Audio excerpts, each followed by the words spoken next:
I want to continue interacting with Phil Johnson's extended teaching at the Strange Fire Conference a few years ago, where he asks, is there a baby in the charismatic bathwater? As he gets into his presentation, there are plenty of concerns he raises that I actually agree with.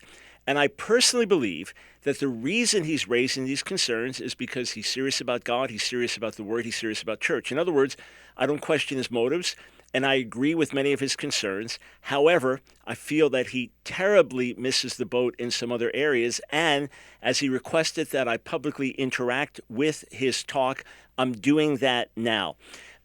As he gets into his presentation, he asks this question: if we bristle at every critique of our movement, how can we prevent the constant accumulation of filth in our bathtub? Number one, we don't bristle at every critique.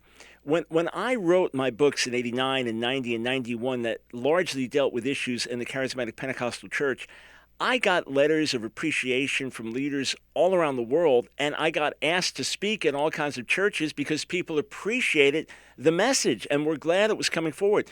When I wrote Playing with Holy Fire, which is coming out in April, there were leaders lining up to endorse it, saying, Amen, thank you, we need this, we embrace this. Have we been guilty of not sufficiently self-policing? In many cases, yes, I absolutely believe that. That's been one of our failings. Those in the non-charismatic side can sometimes be so narrow that they only look at their little group as being believers. Those in the charismatic side can sometimes be so broad that they let in stuff they shouldn't.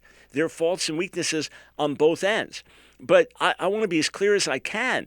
People are thrilled. Charismatic leaders are thrilled when we address abuses because they don't agree with the abuses either.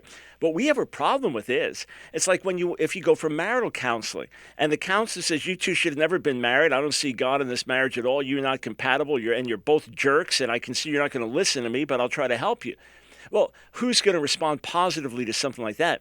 When you have a presentation that basically damns to hell the vast majority of charismatics, Pentecostals worldwide, as was done by some at the Strange Fire Conference. When you have what I believe, not just throwing out baby with the bathwater, but having an ocean of hundreds of millions of thriving, living beings, and they all get thrown out, that you can't find any healthy among them, that I have a big problem with, and that I'm going to push back against for the sake of truth, for the sake of righteousness. Phil Johnson says it's an incontrovertible fact that our movement is a breeding ground for false prophets and charlatans, as Christian TV proves. He admits that wolves hide out in all churches, but not like in our movement. Well, I partly agree. On the one hand, there's been a lot of junk on Christian TV, and he says, look, TBN or these different channels, they claim to reach 100 million people. Well, the charismatic movement, Pentecostal movement, is maybe 600 million worldwide. So that would mean the vast majority, anyway, are not watching what's on Christian TV. But I also know that there are fine leaders, charismatic leaders, ministering on Christian TV. And I also know networks that have been cleaning house themselves in recent years to improve what's out there. But there's plenty of stuff that I'd say that's wacky, that's crazy. But I don't know anyone else that agrees with it or relates to it or is part of those circles in terms of the wacky stuff. And here's the other thing. The sins of the charismatic church go the way of false prophecy or carnal fundraising or superficial claims of healing or claiming to hear God when they haven't. And the sins of the non-charismatic church tend to go the way of judgmentalism and spiritual arrogance and religious hypocrisy and lack of zeal. And so I see the faults and problems on both sides. In fact, I see Phil Johnson's presentation as a perfect example of the fault, the weakness of the non-charismatic church. So while he's pointing out some abuses on the one side, he's guilty of the abuses on his side, which I'll illustrate in a moment. He said, we suffer from a stunning and pathological scarcity of the fruits of genuine sanctification. That's mind-bogglingly false.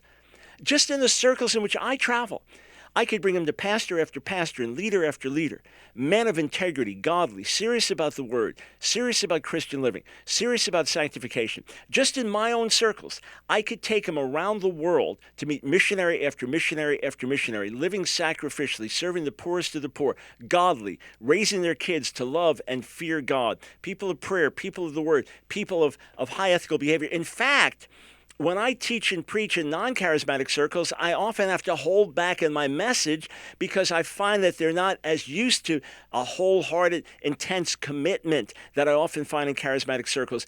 I often find, and students, grads from our school often find as they go out, that many do not share our own views of holiness and sanctification, and that the way we live seems odd to them, almost extreme.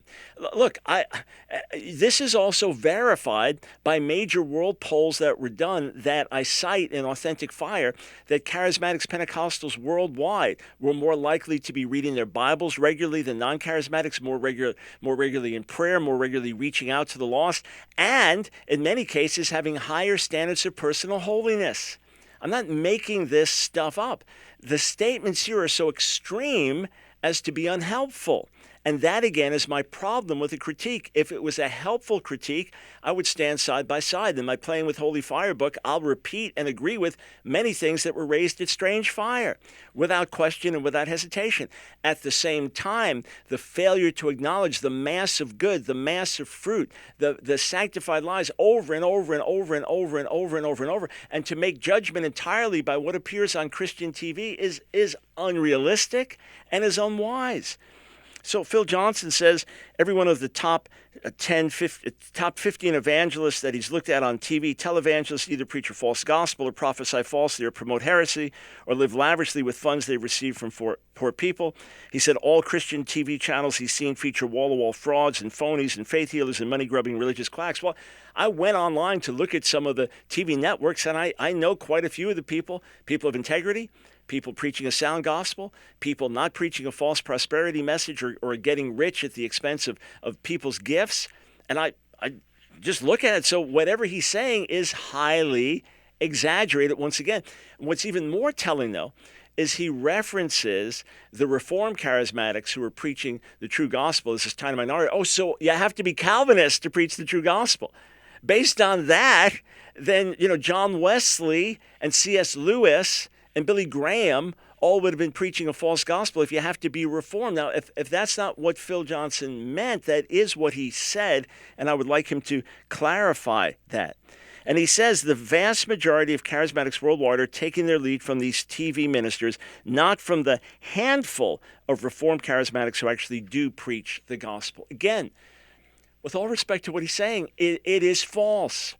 It is absolutely false to say that the vast majority of charismatics are, quote, taking their leads from a wacky, charismatic TV preacher. This is a world I live in. This is a world I've ministered in for over 4 decades. I know the major Pentecostal denominations and charismatic groups. I've spoken in many of the famous mega churches in America and around the world. And not only so, there are plenty of mature people. They eat the meat and they throw out the bones. And there are plenty that say, hey, we don't watch this, we don't agree with it, we don't take that in. So again, you have a caricature made on the worst of charismatic TV preachers that is now symptomatic of the entire charismatic movement. It is false, it is misleading, it is inaccurate. I can factually, day in, day out, for years, for as many years as you have, I can introduce you to people who are the opposite of what he describes here, and I would say they make up the large majority of the charismatic movement. People who love the Lord, people who love the Word, people of prayer, people who reach out to the lost. And if I would just take your average Reformed church and look at your evangelism program and how many new people every year are getting genuinely converted and discipled in the Lord, and how much of a burden there is. Look at the prayer meetings there and the burden for the lost and so on. Measure those things against charismatics. The charismatics would win almost 100 times out of 100. All right? Am I going to write off all Reformed churches? No, I'm going to say each side has strengths and weaknesses.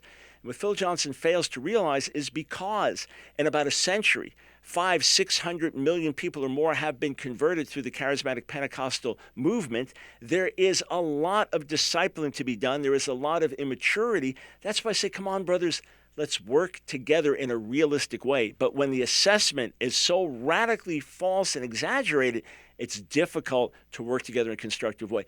In the next segment, as I interact with Phil's presentation, again, at his request to do it, and I want to say it again, I believe he's sincere. I believe his motivations are sincere. I believe his concerns are sincere. I just say they are misguided and inaccurate. There are many issues that he raises and specifics he speaks about that I agree with are problems, and I have addressed them for years. But we need to lay out these things as plainly as we can if we're going to have constructive interaction.